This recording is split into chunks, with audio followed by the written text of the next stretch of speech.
Today I'm going to teach you about psychopaths. What are the signs and what you need to do if you find yourself in the orbit of one. It's Gabrielle, and for over 12 years I've been a licensed professional counselor and relationship expert in private practice in Boulder, Colorado. And my practice is grounded in the science of what makes relationships work. This video will help you gain critical insight into one of the most profound mental disorders to help you make better decisions concerning your relationships with people who suffer from this condition. If you like the relationship advice and couples tips that you're learning in these videos, please make sure to subscribe to my YouTube channel right now. Just click on the subscribe button right here. If you're enjoying this video, please give it a like and share it. And please go to my websites, thepowercoupleformula.com, for lots more information about how to build an amazing relationship, and powercoupleseducation.com to stay connected. Okay, let's get into talking about psychopaths. If you're like a lot of people, you may be wondering if your partner might have a personality disorder. Maybe it's someone you've been with a long time, or maybe you're just starting to date them, and you're starting to notice some odd, concerning behaviors. You may be wondering, can this be fixed? Or is this something unchangeable about this person? Is this person dangerous? Although the diagnosis of personality disorders needs to be left up to professionals, I'd like to give you some basic education today that will hopefully point you in the right direction. If you've been following my videos on personality disorders on this channel, you know that one of the hallmarks of all personality disorders is that they involve a fixed set of defenses and a rigid way of being in the world. This is, in fact, what makes them different from other types of mental health challenges. A person with a personality disorder will bend reality to try to make it conform to a certain inner need they have. And this need is to avoid the feelings of panic, fragmentation, or overwhelm that they experienced at an early stage of child development when their natural needs for contact, warmth, and support were met with abuse, hostility, attack, and abandonment. This need to bend reality a certain way in order to avoid those horribly painful feelings is a hallmark of all personality disorders. And yet, personality disorders have important differences as well. Psychopaths represent a very tiny percentage of the general population, and yet they can create a ton of havoc, which is why you need to know about them. The term psychopath has been around since the 1840s, and it was first used to describe any sort of psychological problem whatsoever. It came from the Greek word psyche, which means soul, and the word pathos, which means disease. So psychopath was really like a disease of the soul. But gradually, psychiatrists in the first part of the 20th century started to use the term to refer to a certain group of characteristics. And one of the first lists of psychopathic traits was made by a man named Dr. Cleckley in 1941. And he divided these traits into 3 categories. Cleckley's list of psychopathic traits remains one of the most comprehensive descriptions of psychopathy even to this day. So let's take a look at the 3 categories that he identified. The first category is what he called the Mask of Sanity. And I want to give you a quote from what he said. Quote, "The surface of the psychopath shows up as equal to or better than normal and gives no hint at all of a disorder within. Nothing about him suggests oddness, inadequacy, or moral frailty. His mask is that of robust mental health," unquote. Pretty scary, huh? What Cleckley was saying was that psychopaths have what we call positive adjustment. This means that they have a superficial kind of charm. They have good intelligence generally. They're not deluded. They don't have delusions or hallucinations or other irrational thinking that we see with psychotic disorders. And they're not nervous people. They tend to be very self-confident. He also noticed that psychopaths rarely commit suicide because they love themselves so much. In fact, we now know that 90% of psychopaths meet the full-blown criteria for narcissistic personality disorder as well. So all of these characteristics that form part of what Cleckley called the Mask of Sanity really do provide a mask to what is going on underneath the hood, so to speak. The callousness of psychopaths can be truly frightening, but that's not something that you're going to perceive on the outside like you would with other types of personality disorders. So you're going to have to dig a little deeper to see what's really going on. The second group of traits that Cleckley observed was what he called chronic behavioral deviance, or ways that psychopaths are in direct opposition to the mores of society. This is the category of behavior that has been the focus of the modern psychiatric community when it comes to psychopathy, is what are the behaviors, the observable behaviors on the outside that we can correlate with psychopathic personality.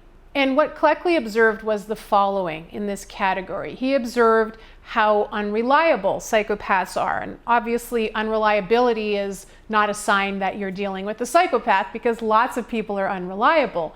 But he also observed antisocial behavior, what you could call parasitic or aggressive behaviors, where people are taking advantage of other people and of society at large.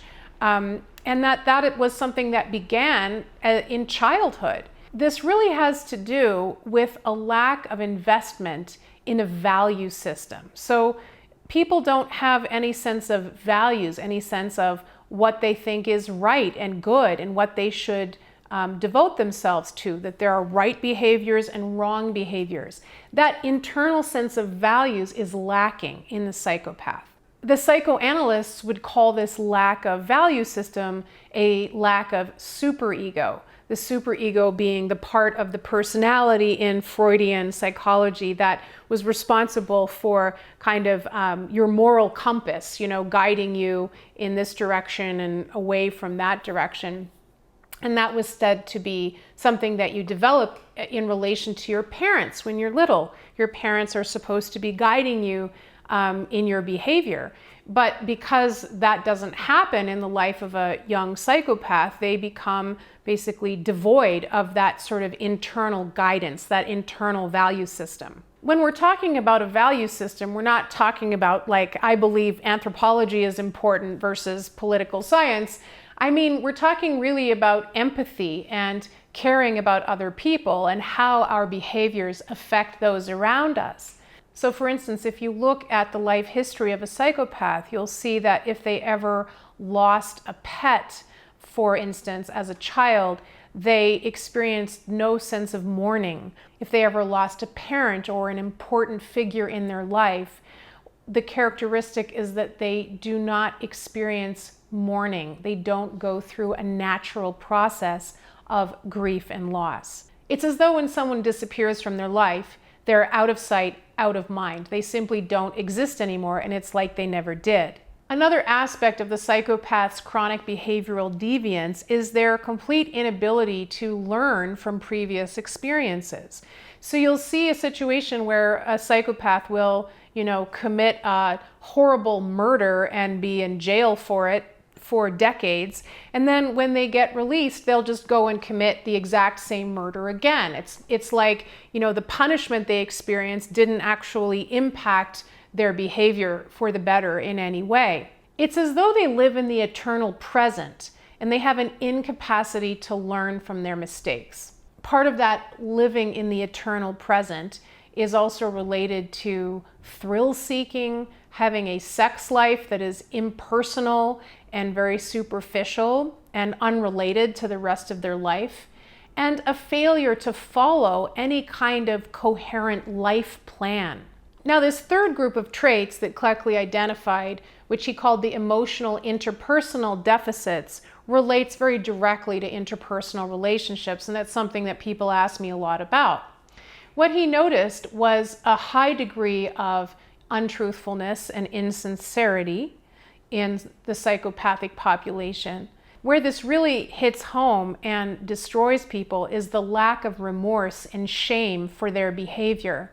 So, like we were talking about, Whereas with a narcissist, they would be motivated to avoid the feeling of shame if they were caught for doing some kind of criminal activity. With a psychopath, they're not motivated by the avoidance of shame. They don't have any shame. So that's why they can, commit acts of incredible horror in broad daylight. And it's like there's no attempt to hide what they're doing to protect a grandiose self-image. One of the most devastating traits of psychopaths is their complete incapacity to love. They have a real lack of normal emotional reactions. They suffer from intense mood swings that can range from very subtle kind of melancholic moods to intense rage and explosive anger. They can fall into a depression whenever they experience some kind of unhappiness, even a very minor unhappiness. They can fall into a deep depression that will just suddenly, abruptly end one day for seemingly no reason at all. This original group of traits of psychopaths has been honed and modified and reworked by a number of psychiatrists, but it's important to note that no psychiatric or psychological organization has ever endorsed a psychopathic personality disorder.